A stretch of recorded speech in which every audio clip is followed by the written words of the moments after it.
រឿងព្រាយខ្លានៅជាប់នឹងជើងភ្នំក្រវាញ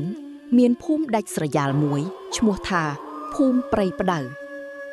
អ្នកភូមិនេះភាគច្រើនប្រកបរបរចូលព្រៃកាប់ឈើនិងបរបាញ់សត្វអស់រយៈពេលរាប់សិបឆ្នាំមកហើយភូមិនេះមានសេចក្តីសុខសាន្តរហូតដល់រដូវវស្សាឆ្នាំមួយហេតុការណ៍ដ៏រន្ធត់មួយបានកើតឡើងអ្នកភូមិដែលចូលព្រៃបានចាប់ផ្ដើមបាត់ខ្លួនម្ដងម្នាក់ដំបូងឡើយគេគិតថាប្រហែលជាវង្វេងព្រៃឬត្រូវសត្វសាហាវខំស៊ីប៉ុន្តែអ្វីដែលធ្វើឲ្យអ្នកភូមិព្រឺក្បាលនោះគឺពេលគេប្រទះឃើញសាកសពជនរងគ្រោះសាកសពទាំងនោះត្រូវហែកស៊ីយ៉ាងសាហាវសល់តែឆ្អឹងនិងក្បាលនៅជុំវិញសាកសព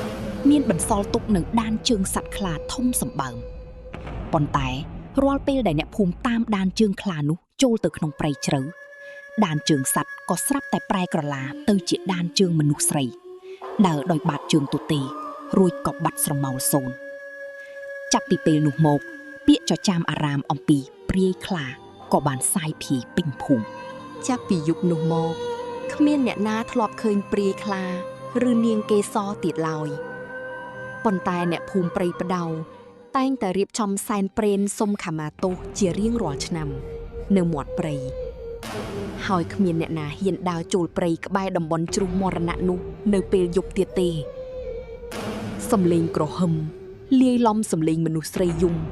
នៅតែបន្លឺឡើងតាមកម្លាំងខ្យល់ទុកជាការដាស់តឿនដល់មនុស្សទូទៅថាកុំសាងកម្មពៀរលើអ្នកទុនខ្សោយព្រោះកំហឹងនៃការឈឺចាប់អាចប្រែក្លាយមនុស្សឲ្យទៅជាបិសាចដែលគួរឲ្យខ្លាចបំផុតសុខាគឺជាព្រានព្រៃដ៏ក្លាហានម្នាក់ប្រចាំភូមិប្អូនប្រុសរបស់គេទើបតែបានបាត់ខ្លួនកាលពី3ថ្ងៃមុនដោយក្តីក្តៅក្រហាយនិងចង់ដឹងការពិតសុខាបានស្ពាយកំភ្លើងកែច្នៃនិងកំបិតព្រៃដើរចូលទៅកាន់តំបន់ជ្រោះមរណៈដែលជាតំបន់ហាមឃាត់មិនឲ្យអ្នកណាចូលឡើយយប់ធ្លាក់មកដល់ព្រៃជ្រៅប្រែជាស្ងាត់ជ្រងំខ្យល់បក់មកត្រជាក់ស្រេបលាយឡំនឹងក្លិនឆ្អាបឈាមដែលភៀងចេញពីទីណាមិនដឹងសុខាបានបង្កាត់ភ្លើងអង្គុយរង់ចាំនៅក្រោមដើមជ្រៃធំមួយម៉ោងប្រហែល12 អាធ្រាត្រស្រាប់តែមានសំឡេងស្លឹកឈើកម្រើកច្រាវសុខាលើកកំភ្លើងតម្រង់ទៅមុខរំពេចនោះគេបានឮសំឡេងមនុស្សស្រីយំសុកស្រួលយំរហូតដល់ស្អកកប៉ុន្តែអ្វីដែលគួរឲ្យខ្លាចបំផុតនោះគឺចុងបញ្ចប់នៃសំឡេងយំនោះវាបានប្រែទៅជាសំឡេងក្រហមរបស់សត្វខ្លាដ៏កងរំពងក្នុងពន្លឺភ្លើងព្រាលសុខាបានឃើញស្រមោលមួយលូនចេញពីគុម្ពព្រៃវាជារាងកាយមនុស្សស្រីស្លៀកសំពត់ចាស់រហែកសក់វែងក្របមុខប៉ុន្តែនាងលូនដោយដៃនិងជើងទាំង4ពេលនាងងើបមុខឡើង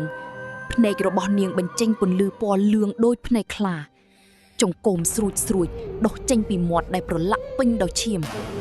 វាគឺព្រាយខ្លាពិតណែនព្រាយខ្លានោះមិនបានលោតមកខំសុខាភ្លាមទេនាងបែរជាសម្លឹងមកគេរួចស្រក់ទឹកភ្នែកជាឈាមរំពេចនោះខ្យល់គួចយ៉ាងខ្លាំងបានបោកបក់មកធ្វើឲ្យសុខាធ្លាក់ចូលទៅក្នុងការនិមិត្តមួយដែលបង្ហាញពីអតីតកាលពី5 ឆ្នាំមុនសុខាបានឃើញនារីម្នាក់ឈ្មោះនាងកេសរជាស្រីស្អាតប្រចាំភូមិប៉ុន្តែរស់នៅកំព្រាតែម្នាក់កាលនោះមេភូមិឈ្មោះតាក្រឹមចង់បាននាងធ្វើជាប្រពន្ធចុងប៉ុន្តែនាងបដិសេធដាច់អហង្ការដោយក្តីគំនុំតាក្រឹមបានប្រឌិតរឿងចោទប្រកាន់ថានាងជាធ្មប់ស៊ីមនុស្សនិងញុះញង់អ្នកភូមិឲ្យស្អប់ខ្ពើមនាងនៅយប់មួយអ្នកភូមិដែលល្ងងខ្លៅបានចាប់នាងកេសរវាយដំយ៉ាងទារុណរួចយកនាងទៅចងជាប់នឹងដើមឈើនៅកណ្ដាលព្រៃជ្រៅដើម្បីបូជាដល់ម្ចាស់ព្រៃនាងកេសរយំអង្វរទាំងឈឺចាប់តែគ្មានអ្នកណាជួយយប់នោះខ្លាធំមួយក្បាលបានចេញមកខំហែករាងកាយនាងទាំងរស់មុនពេលដាច់ដង្ហើមនាងបានស្បត់ដោយក្តីគុំគួនថាទោះធ្លាក់នរកអវ័យជ័យក៏អញមិនទៅណាដែរ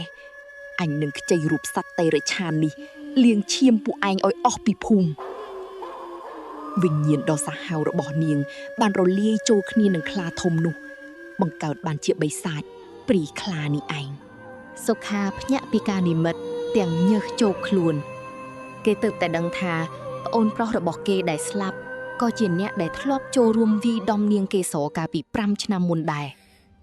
ព្រាយខ្លានោះបានបាត់ខ្លួនទៅហើយតែវាបានបន្សល់ទុកសម្លេងខ្សឹបតាមខ្យល់ថាយប់នេះដល់វេនមេភូមិហើយសុខាប្រញាប់រត់កាត់ព្រៃទាំងយប់សំដៅទៅភូមិវិញដើម្បីជួយជីវិតមនុស្សពេលទៅដល់ផ្ទះរបស់តាក្រឹមមេភូមិ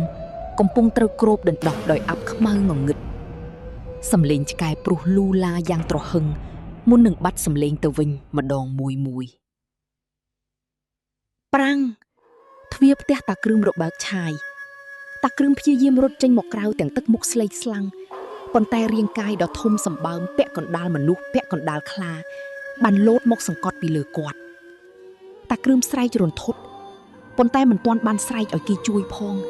ក្រញ៉ាំដៃដ៏មុតស្រួចរបស់ព្រាយខ្លាបានកាត់ផ្ដាច់បំពង់ករបស់គាត់ជាពីរយ៉ាងសាហាវបំផុតឈាមហូរស្រោចពេញរានហាលអ្នកភូមិជាច្រើនបានភ្ញាក់និងកាន់គោមរត់មកមើលប៉ុន្តែគ្រប់គ្នាបានត្រឹមតែឈរញ័រជើងធ្វើអ្វីមិនកើតព្រាយខ្លាឈរពីលើសាកសពតាក្រឹមសម្លឹងមើលអ្នកភូមិដោយខ្សែភ្នែកក្រហមឆ្អៅអ្នកភូមិដែលធ្លាប់ធ្វើបាបនាងកាលពីមុន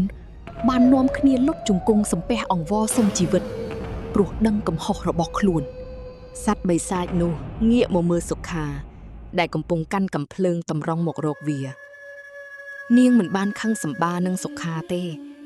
ព្រោះកាលពី5ឆ្នាំមុនមានតែសុខាម្នាក់គត់ដែលបានលួចយកទឹកឲ្យនាងផឹកពេលនាងត្រូវគេចងជាប់នឹងដើមឈើព្រាយខ្លា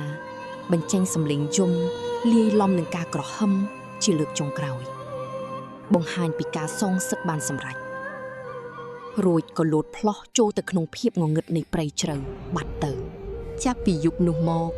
គ្មានអ្នកណាធ្លាប់ឃើញព្រាយខ្លាឬនាងកេសរទៀតឡើយប៉ុន្តែអ្នកភូមិព្រៃផ្ដៅតែងតែរៀបចំសែនព្រេនសុំខមាទោសជារៀងរាល់ឆ្នាំនៅមាត់ព្រៃហើយគ្មានអ្នកណាហ៊ានដើរចូលព្រៃក្បែរតំបន់ជ្រុះមរណៈនោះនៅពេលយប់ទៀតទេសំឡេងក្រហមលាយឡំសំឡេងមនុស្សស្រីយំនៅតែបន្លឺឡើងតាមកម្លាំងខ្យល់ទុកជាការដាស់តឿនដល់មនុស្សទូទៅថាកុំសាងកម្មពៀលើអ្នកទុនខ្សោយព្រោះកំហឹងនៃការឈឺចាប់អាចប្រែក្លាយមនុស្សឲ្យទៅជាបិសាចដែលគួរឲ្យខ្លាចបំផុត